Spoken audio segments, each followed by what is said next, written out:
It started about 2 weeks ago, with small things happening here and there and knocking noises, footsteps, nothing for me to be too worried about. I was usually alone until my wife started to hear things too, both when she was alone and when we were together. I started to get more attentive about it when I bought my 9-year-old a new tablet, not even 4 days old. My family and I were all downstairs watching a movie when we heard a loud crash from upstairs. It startled us a little, so we went up to see what it was. I looked around, and I found my daughter's brand new tablet on the ground, smashed and face up. It wasn't the only thing either. She had a couple of trinkets and plushies laying in the middle of the floor. Now, from where it fell off, I had to assume was a small bedside table that she has. I was definitely more upset than scared, but now I had my radar up. It started ramping up, the knocking and the footsteps around my house, and as an added bonus, my youngest daughter of 3 was starting to talk to something more often and shouting, "Stop," or "Don't do that." Then one day, I was looking after my aquarium that sits in my living room, and my 3-year-old was playing with her toys in the middle of the hall. I have a clear view of her and her bedroom from where I was standing. If you can imagine looking straight down the hall and looking into her room, the first thing you will see is her bed, and somewhat on top of her bed she has a fort, or a teepee if you will. Anyways, as I was cleaning the tank, out of the corner of my eye, I see the teepee start tipping over to its side. I look up from what I was doing, and it looked like it was going to fall over. That's when my 3-year-old turns and looks into her room and shouts, "Stop that!" And it goes back into its original position. I had chills. I grabbed her and I said it was okay. I asked her what she saw and who it was that she was screaming at. And all she said was, "It was the monster, Daddy." Now, what was the last straw with me was just on Monday. It was about 10 p.m. and my wife had just put both kids into bed. My littlest one will come in and out of her room to ask for some juice or milk, or she needs to pee, anything so she can stay up a little longer. It's just what she does. We are used to it. Well, this night, after the many times of her getting out of bed, we finally got her down, or so we thought. My wife and I were sitting on the couch watching television when we started to hear the door handle of her room jiggle, so we knew she was awake and about to come out. But she didn't. The door kept opening and closing, not fully, but just enough to hear it unhinge and close again and again. We paused the show we were watching just to make sure, and sure enough, it was her door. Open and close, open and close. I was upset, and I got up quietly to go in and surprise her, catch her in the act, and tell her to go to sleep.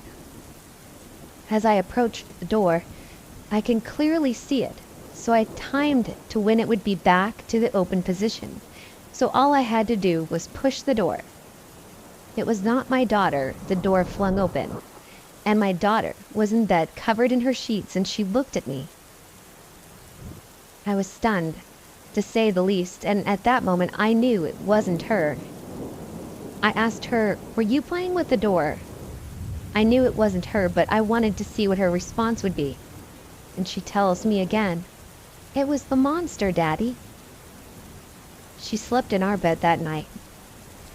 Like I said, I had enough, so that same night after my daughter settled into our bed, I went back into her room and decided to confront whatever this entity was that was in my home and in my daughter's room. Now, I had the light on and went to the center of the room, and I told the spirit that it was not welcome in my house. I didn't want it here, and it didn't belong here. I ordered it to leave in a firm voice, as if I knew there was someone there.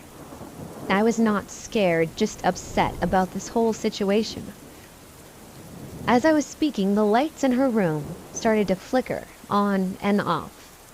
I didn't stop. I kept repeating myself over and over until it stopped. I'm not sure how long it lasted, but when it did stop, I prayed. There has not been any more activity since, but I'm still here listening and waiting with hopes that whatever was there is gone. If anyone has some suggestions on what should be done, let me know. In the meantime, I hope that it doesn't come back. And let's hope that this isn't the calm before the storm. For years, I've had something in my house. Mischievous stuff like tossing combs across the room. Many, many times.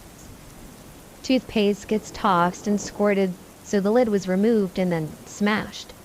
Beds shake, the TV goes off as we're watching it, and in a separate unit, the DVD player turns on and starts up, trying to play a DVD. Lights go on in dark rooms, especially after we've had a family squabble. Things disappear. Looked for by 3 people in a place that we all look, there it is later. We have shadow animals, like shadow people but small, knee-high. There are big bangs with nothing visible ever found, even after days of checking. We'll hear loud, sing-song type humming, and the cats will stare and freak out at things that humans can't see. You get the idea. Lots of these things happen when guests are over and they can see that we are not doing anything to cause what's going on. My daughter was over a few weeks ago, and apparently she took it home with her. Tossing things off her counters was the main thing that was happening. Nothing happened at my home during that time. Nothing. It was so peaceful. Then our daughter visits and apparently brought it back to our house. The same type of things start going on, with the addition of when I had to go out to the garage and something zoomed past my legs to get out first. It was like a dog rushing past its owner to happily get outside to play, but there was no dog. My daughter visited again, and it followed her back to her place. The last few nights, she's had weird dreams and has been woken up by pantry items being tossed across the kitchen. My granddaughter was watching a YouTube video on their TV, and the video stopped midway. Another video came on that was not the right kind, just one of those you might be interested in video options. Just a totally random video. That's what we have so far. We don't know what this thing is, but whatever it is, it's traveling between 2 homes.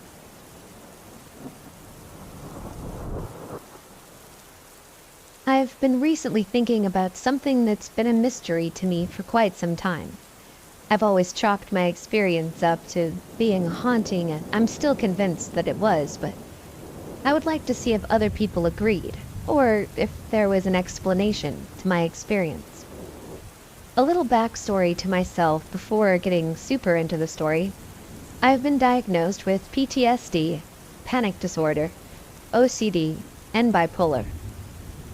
I bring this up because my doctor explained to me that some cases of bipolar can come with small hallucinations, but nothing vivid or disturbing, more like startling. This explains why I saw what I call shadow people every now and then, and running towards me out of the corner of my eye in a split second, I'd see someone standing nearby, but they'd disappear after I blinked or looked directly towards them. I bring this up because it applies to some of my experiences. I've had 2 really creepy experiences that I wanted to talk about. One is pretty short, but the other is a bit of a long one.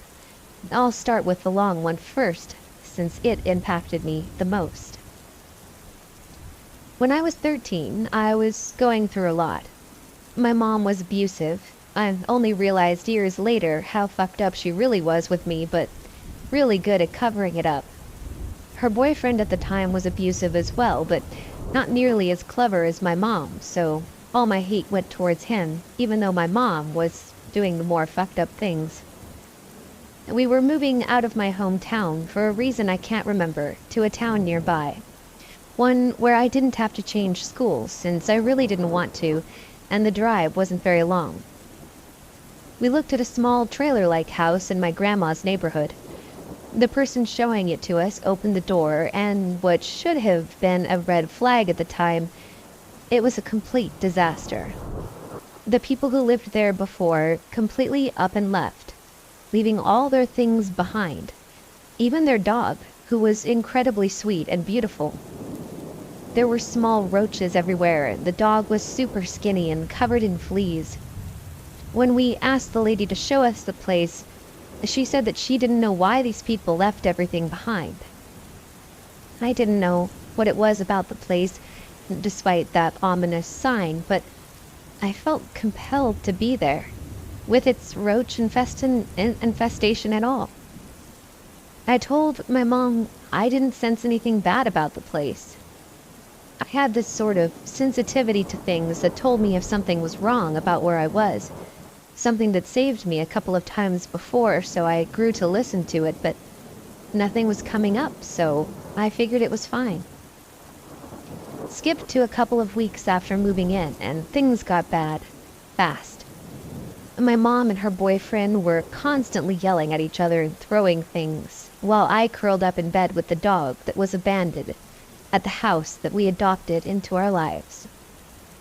Cinnamon was what we named her, and it was like she knew what was happening from the moment we stepped in, because she was with me every night, watching the door in bed with me, with her body in front of mine, so if anyone was to be hurt, it was her. We haven't even been in each other's lives for long, but Cinnamon became a very protective force for me very quickly. Almost every night they would fight, and I noticed it began to bother our strange neighbors. I never talked to our neighbors, but they were always outside, staring at our house and looking angry, probably disturbed by the constant yelling at night, since our houses were barely 4 feet apart. When I asked my mom about them, she told me that they were just crazy, because she had seen them yelling at our house in a weird language. They constantly talked in this strange language, and I could hear them sometimes when I was washing dishes. To this day, I can't determine what language it was. At this point, I was becoming extremely suicidal. With my horrible home life, horrible school life, and finding out my grandpa, who I was really close to and was the only positive father figure in my life at the time, was diagnosed with cancer, I wanted to end it all. I even went so far as to plan how I was going to do it. We had a gun in the house, sleeping pills, and alcohol, how to do it the quickest and least messy way, and so on. Things like that were constantly in my head, and I cried myself to sleep every night from the pain of my life, and the pain of knowing that I was going to go through it all again tomorrow. This is when life got really weird. I felt something watching me all the time, like something was hovering near me at every waking moment. It was especially strong in the bathroom, which disturbed me even more. I hated being in there. I had to have music on when I showered, or else I wouldn't have done it. And more often than not, I was paranoid the entire time. And I often ran out of the bathroom as soon as I could, not even getting dressed and getting water everywhere. It was especially bad when I was home alone, which was pretty often. It was like something was fucking with me. The TV in the living room would turn on randomly when I was alone, but never when other people were there. At this point, I knew faulty wiring could cause it to happen. I checked the plug, and it was completely plugged in, and none of the buttons on it were bad, so I figured it was just the wires inside the plug doing it. But that still didn't chase away the bad feeling I had. As soon as I turned it off and left the room, it would turn back on. It was one of those old TVs that made that horrible, loud, static noise when it was on, but nothing was connected to it to give it a picture or a different sound. So I knew when it came on again, every time. I got sick of hearing that awful static, so I turned the volume all the way down so that it would shut up. It became a constant thing. Every time I walked into the living room, it was on, but only when I was alone. It got even worse, quickly. One night, when my mom and her boyfriend were yelling, I, for some reason, couldn't take my eyes away from the closet. Something was standing there. I could feel it. I opened the door at one point to see, but nothing but my clothes were there. But then I felt a hand, as if someone was really touching me. The hand ran down my back. I could feel its fingertips pushing down the fabric of my shirt against my skin. But when I turned around, nothing was there, and the hand disappeared. I stared at my closet all night until I finally passed out. I was on edge all the time, and with my grandpa's cancer only getting worse, my suicidal thoughts were getting worse. Everyone in the house was constantly pissed off, me included, to the point where I was starting to yell with my mom when she was fighting with her boyfriend, which I had never done before out of fear. We had given Cinnamon away by this time since she was growling and biting at them, so I felt totally alone.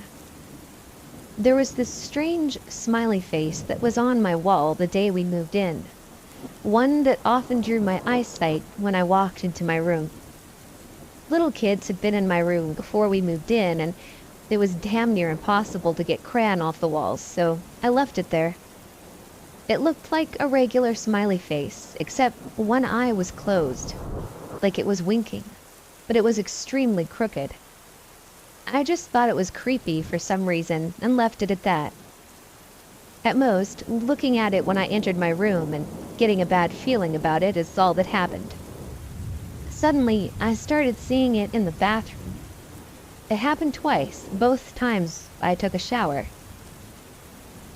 One time, it was in the mirror. The mirror was completely fogged up except in the very top corner, and that had a smiley drawn on it. It was too tall for me to reach, so even when I tried to wipe it away, I couldn't reach it, and I immediately left the bathroom since it unnerved me. No one else ever came into the bathroom when I was in it, except my mom on occasion to use the bathroom, but always told me when she was coming in, and even she wasn't tall enough to reach it, so it couldn't have been her. Her boyfriend was tall enough, but neither of them knew about my discomfort with that face, so neither of them would have had a reason to do it. Besides, I would definitely have noticed a man like him come into the room. The second time, I was in the shower itself, and so was the smiley face, on the wall. Mind you, this shower was huge, still the biggest one I've ever seen, but enough to fit at least 4 or 5 skinny people into. So naturally the wall was a decent space away from me when I showered, and yet, there, plain as day, was that damned face, made in bubbles. At first, I thought it could have been from my hair, but it was too perfect, and the wall wasn't even wet. It didn't have any indication that the bubbles were anywhere near it. There was a third incident in the bathroom not involving that face. I was taking a warm bath to try to relax, and decided to take my glasses off too. I closed the shower curtain because I felt like something was watching me, and I felt violated. After some time, I felt a strange urge to look at the curtain behind me, and when I did, I saw a porcelain doll's creepy little face, as clear as day, staring at me. But the moment I jumped and looked again, it was gone. I told my mom about it, and she said it was just because I didn't have my glasses on. But she admitted that something was weird with the bathroom because she felt watched in there too. I didn't believe what she said about the doll's face, though. I know when I see something that isn't there when my glasses are off. The doll's face was too damn perfect to be something I saw without my glasses on. I could even see the lines of its glass eyes when I think about it. There was no way I imagined it. It was too vivid, and it still haunts me to this day. We moved out not too long after. My mom broke up with her boyfriend for the 3rd time, only to later get back with him, but moved into my grandpa's house to try to help him while he was going through cancer treatment. I still think about that house a lot, and knowing I wasn't going to be there anymore was relieving. I'm convinced there was something there, toying with me, but if anyone can offer an explanation, let me know. The second story is quick, so won't be nearly as long. My mom, aunt, and I were going to Louisiana to see my great-grandparents, and we decided to stay there for a while to enjoy some local places. We ended up getting a hotel room near a highway, and after having a long but fun day, we went to bed early. I never had a more restless sleep than I did then, and I'm an insomniac. There was this figure standing at the edge of my bed that my mom and I were sharing. It just stood there and gave me a sense of overwhelming anxiety, not too unlike what I constantly felt in the house of the first story. It might have just been my imagination, but I swore I saw it lift a hand and reach toward me, prompting me to hide my face in my pillow and blankets like a scared little girl. I chalked it up to being a coat hanging on the wall and told myself I was just seeing things since it's dark and I'm tired, but when morning came and I could see things more clearly, there was no coat hanging on the wall. I asked my mom and aunt if they felt anything weird last night, and they both told me yes. It was like something was watching them. My aunt was even more freaked out because she thought she heard shots in the night. None of us knew what was going on that night, but we all felt the same feeling and talked about it for hours after we left. Was I just having a mental breakdown or being paranoid when these things happened? I still firmly believe that the paranormal was involved. But if there's another explanation, I'd be happy to hear them.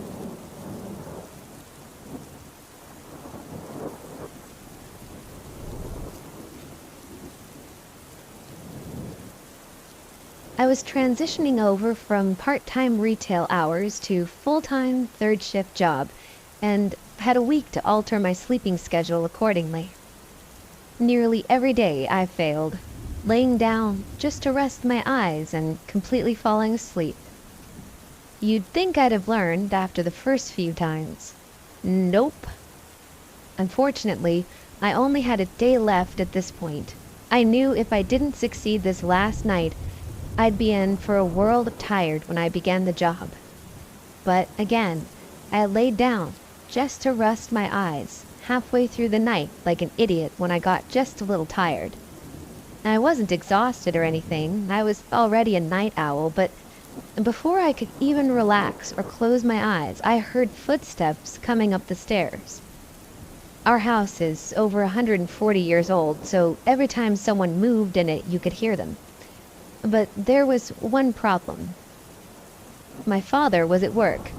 My mother was at a schooling convention in another state, and my brother was at Boy Scouts camp. There wasn't supposed to be anyone else in the house but me. I was very, very alert now, and petrified. And despite an army's worth of bladed weapons in my room, I chose to play possum, feigning sleep. I hoped that whoever it was would just take what they wanted and leave me be. Sure, I have weapons, but I'm a very small girl and could be easily overpowered. Stupid now that I think back on it, but oh well. With closed eyes, I heard my bedroom door pushed open. Then footsteps creaking across the floor directly toward my bed. I thought, oh great, so this is how I die. As I could just feel someone leaning over me and breathing on the back of my neck. Oddly, the breath was neither cold nor warm. "Do you really think you should be doing that?" was what I clearly heard a patronizing, unfamiliar man's voice behind my head ask. And then silence. I sat up slowly after a few moments so as not to bash my head on whoever this was if they were still there. There was nothing. Nobody. My bedroom door was closed, and a quick search of the house revealed nothing. I at first questioned if it was perhaps sleep paralysis, which is often accompanied by hallucinations, but I'm very, very confident it was not. On the bright side, I was definitely not tired anymore and stayed up the whole rest of the night. The job turned out to be hell in terms of energy sapping, but I don't know if I would have made it through the first day without getting the sleep I needed at the right time. So, Thank you, ghost?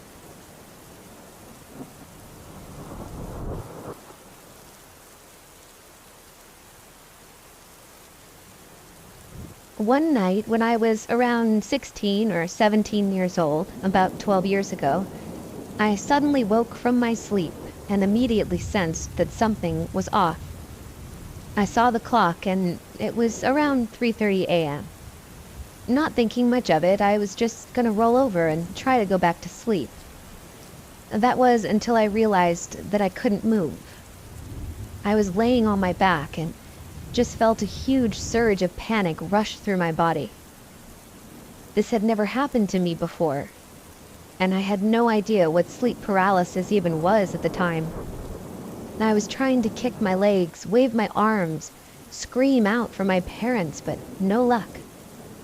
Sleep paralysis aside, there was an eerie feeling in the air that was making me feel extremely vulnerable and more scared than I already was.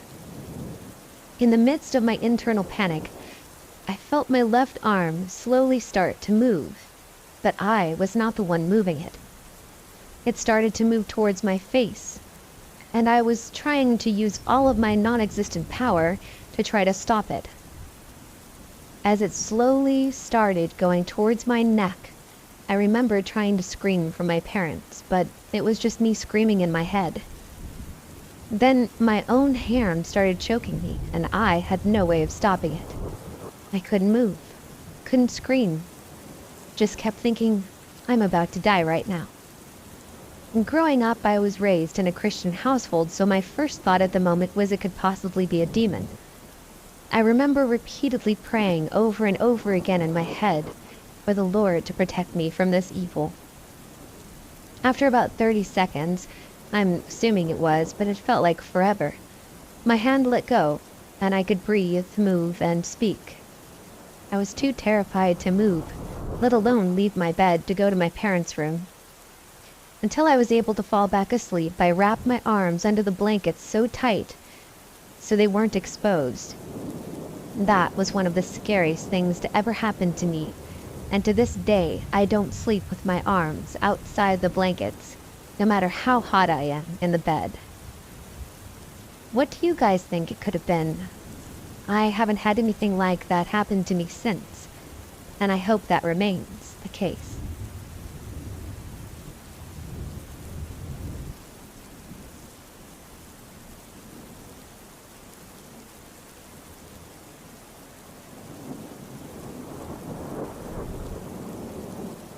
It was a Friday night, and I was home alone, again. And I was scared because all week I felt like something was building up. Everybody left, and me and the dogs were in the living room watching TV. It was an old TV with buttons for each channel, and there was a remote, or you could press the number on the TV. As I was watching it, the TV started cycling through the numbers, and I tried the remote. Took the batteries out thinking it was sticking, and the same thing was happening. I got up and I was pushing the reset button when I heard the toilet flush in the bathroom by my room. Then the kitchen light went off and on. I didn't know what else to do because the dogs were all standing at the door wanting out, so we went out on the porch and sat there for a while. When we went back in, it didn't feel wrong, so I was watching TV again.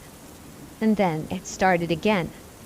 So I unplugged the TV and turned on all the lights in the hallway and the living room, and me and the dog sat there in silence. And somehow I fell asleep, but I was woken up a couple of hours later by the large window in the front shattering. Shattered out like somebody punched through it. The dogs started going nuts, and I couldn't let them out the door because of the glass. And at that moment, my mom came home.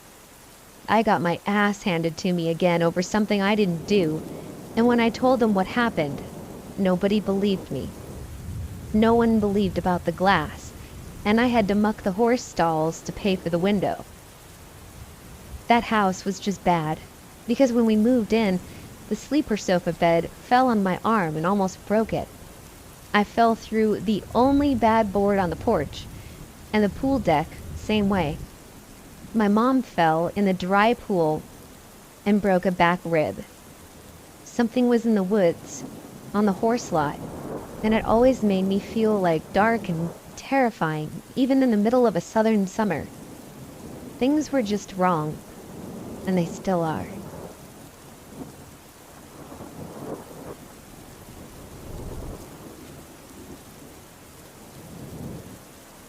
This didn't happen to me, but to my mom. I only stay at my parents' house over the weekend since I'm in college, so I wasn't home when these encounters happened. Basically, my mom said that she's felt someone or something sitting on the corner of her bed between the hours of 2:30 and 3:30 in the morning. I know from watching and reading many paranormal documentaries that the most activity happens around 3 a.m., so right off the bat, I kind of figured she was experiencing something paranormal. It happened Thursday or Friday of last week, and last night. The first time it happened, she was freaked out, but sort of just brushed it off. We have 2 big dogs, but they never get on the bed at night. But she thought maybe one of them had tried getting up there for some reason.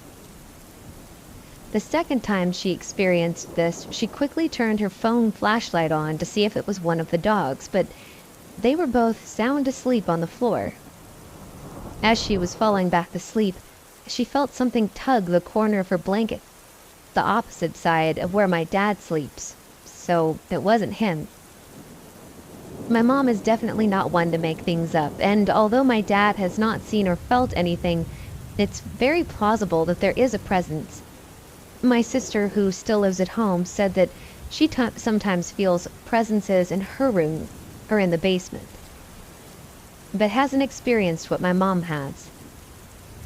I've also never experienced anything in that house, and my room is right across the hall from my parents' room.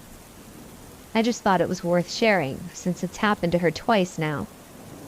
I don't know if she will experience anything else.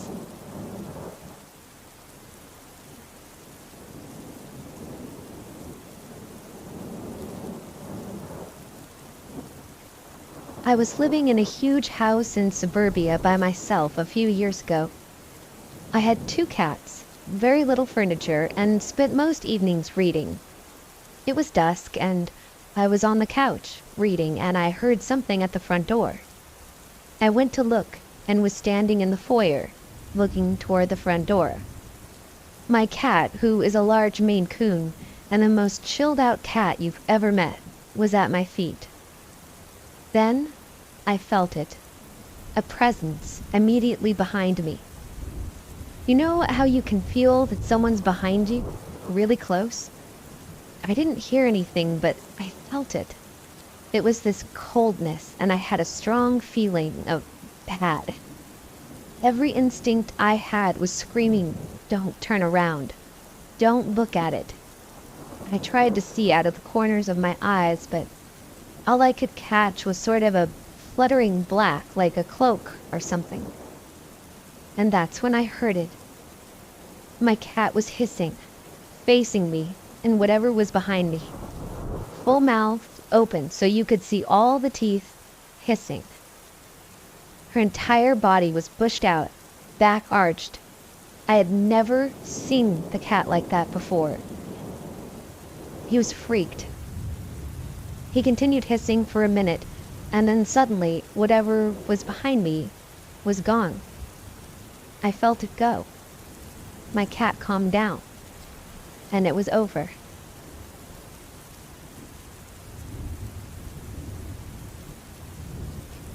When I was 19, I worked split shifts with the school district. My morning shift was 6 to 9, so I would nap before my 11 to 1. Then again before my 3 to 5, as I would stay up too late to get real sleep. My grandma lived up the road from the building, so I would go to nap there, in my old bedroom. You'd walk into the room, and in the center was a bed, and to the left was the dresser, with a huge mirror. I fell asleep one day and woke up to my alarm. But this time, I woke up facing the mirror, and my brother was sitting there on my bed, glaring at my alarm like it was the worst thing he'd ever heard. I started to tell him that he could have woken me up to hang out, but I didn't even make it through the sentence before I turned to actually face him and no one was there. I have never fled out of a room or a house so fast in all my life.